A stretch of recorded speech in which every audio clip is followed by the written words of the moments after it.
नमस्कार, मैं रिया और आप देख रहे हैं डॉक्टर साहिब। डॉक्टर साहिब की आज के इस वीडियो में हमारे साथ मौजूद है डॉक्टर दिवाकर तेजस्वी, जो कि बिहार के जाने माने फिजिशियन हैं।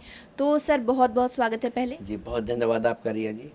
सर, अभी एक समस्या है कि बहुत ज़्यादा गर्मी है और गर्मी के मौसम में अक्सर लोग ठंडे रहने जगह पे रहने का ज़्यादा पसंद करते हैं। जैसे कि घर में अगर रह रहे हैं तो पंखे में रहते हैं, एसी में रहते हैं, और अचानक से अगर हम एसी से बाहर निकलते हैं तो बहुत ज़्यादा गर्मी लगती है, और अगर इत्तेफाक से अगर हम धूप में चले जाएं तो शरीर तो जैसे जल सा ही जाता है। तो अगर हम निकल रहे हैं तो अचानक से निकल रहे हैं, कहीं ज़रूरी काम से जाना ही पड़ रहा है, तो इससे शरीर को कितना नुकसान हो सकता है?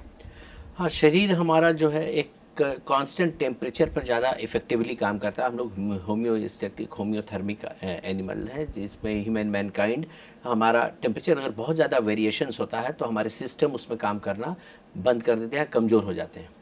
तो इसी तरह अगर एसी में है, बहुत ठंड में आप हैं जहाँ की 16, 18, 20 डिग्री पर एसी चल रही है, बॉडी चिल्ड है, उस समय बॉडी अडेप्टेड है, उस हिसाब से आप वार्म क्लोथिंग भी पहने हुए हैं।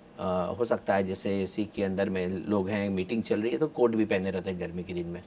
और अगर आप एकाएक बाहर जा रहे हैं तो बाहर की टेम्परेचर इतनी ज़्यादा अंतर होती है, जहाँ 16 डिग्री कहीं 45 डिग्री 44 डिग्री, इतना तेज़ी से अगर बहुत फास्ट चेंज होता है टेम्परेचर का, तो बॉडी को उसको एडजस्ट करने में टाइम लगता है।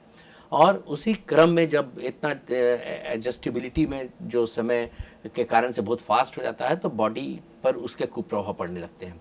और जैसे आप एसी से सीधे बाहर गए, अगर आप वार्म क्लोथिंग में हैं एसी रूम में, तो आपको चेंज कर करके बाहर में जो फुल स्लीव का कॉटन शर्ट है लाइट कलर का, उसे पहन करके बाहर निकलना है, पहले आपको चेंज कर लेना है।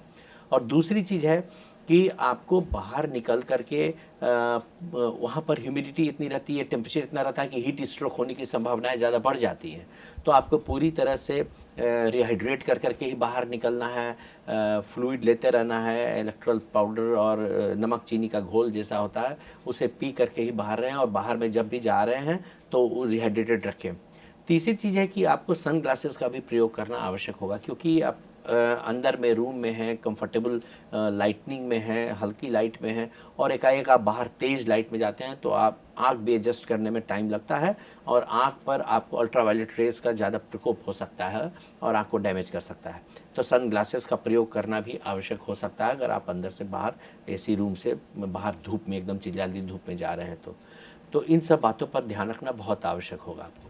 सर, तो जो आपने जैसा कि बताया कि क्या असर पड़ता है, और थोड़ी बहुत चीज़ें जो लोगों को जाननी चाहिए क्लॉथ्स के बारे में, ऐसे अगर हम पूछ लें कि इस दरमियान अगर किसी को हीट स्ट्रोक के, जैसे आपने जिक्र किया, हीट स्ट्रोक अगर हो जा रहा है तो फिर क्या उपाय है? हाँ, अगर आप ठंड से तुरंत निकले, गर्मी में गए और आपको हीट स्ट्रोक हो गया, अगर आपको पसीना बहुत आने लगा, सर में दर्द हो रहा है, चक्कर आ रहा है, मितली हो रही है, पेट में दर्द हो रहा है, बेचैनी हो रही है, तो ये हीट स्ट्रोक के लक्षण हो सकता है। और हाई टेम्परेचर भी हो रहा है तो अगर आपका हीट स्ट्रोक हुआ है तो उसे तुरंत ऐसे लक्षणों वाले लोगों को लेकर के ठंड में ले आना चाहिए, ठंडे स्थान पर रखना चाहिए, उन्हें लेटा देना चाहिए।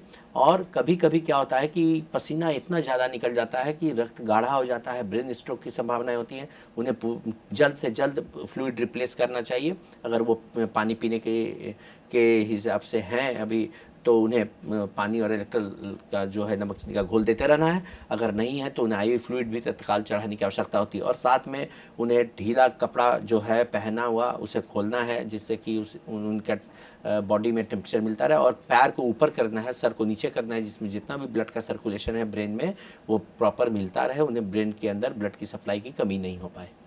सर, पानी का आपने जिक्र किया था, जैसे कि इलेक्ट्रॉल पाउडर जो है वो लेते रहना है। इसके अलावा खान पान में और क्या बदलाव किया था? खान पान में हीट स्ट्रोक से बचने के लिए और अपने को हेल्दी रखने के लिए रसदार फलों का सेवन, जो सीजनल फल और फ्रूट्स हैं उनका सेवन करते रहना है, जैसे खीरा है, ककड़ी है, तरबूज है, खरबूज है, डाब का पानी है, जो प्रॉपर न्यूट्रिटिव वैल्यू के साथ साथ उसमें फ्लूइड्स भी हैं इतने की जो कि शरीर को रिहाइड्रेट और रिफ़्रेश करके रखते हैं। तो इन सब चीज़ों का सेवन करते रहना, और खाली पेट कतई नहीं निकलनी है, और क्लिष्ट भोजन अवॉइड करना है, जिसमें मसाला है, तेल है, घी है, इस सब चीज़ों को अवॉइड करना है। कैफ़ीन को और अल्कोहल को अवॉइड करना है। तो शुक्रिया डॉक्टर साहब जो आपने जानकारी दी है कि अगर हम अचानक से एसी से बाहर निकलते हैं या फिर पंखे से बाहर अचानक से बाहर निकलते हैं, धूप लगता है तो उससे क्या समस्या हो सकती है और बचाव क्या है, उसके लिए बहुत बहुत शुक्रिया। जी, बहुत धन्यवाद आपका। तो आपने सुना कि डॉक्टर दिवाकर तेजस्वी ने हमारे साथ क्या कुछ जानकारी साझा की है कि अगर अचानक से हम घर से बाहर निकलते हैं, धूप लग जाती है, तो इसका कारण क्या, कैसे हम बचाव कर सकते हैं, शरीर पर इसका क्या असर होता है। तमाम जानकारी आपको कैसे लगी हमें कमेंट कर ज़रूर बताएं। चैनल को सब्सक्राइब कर ले, फेसबुक पेज को लाइक कर ले। वीडियो देखने के लिए आपका शुक्रिया।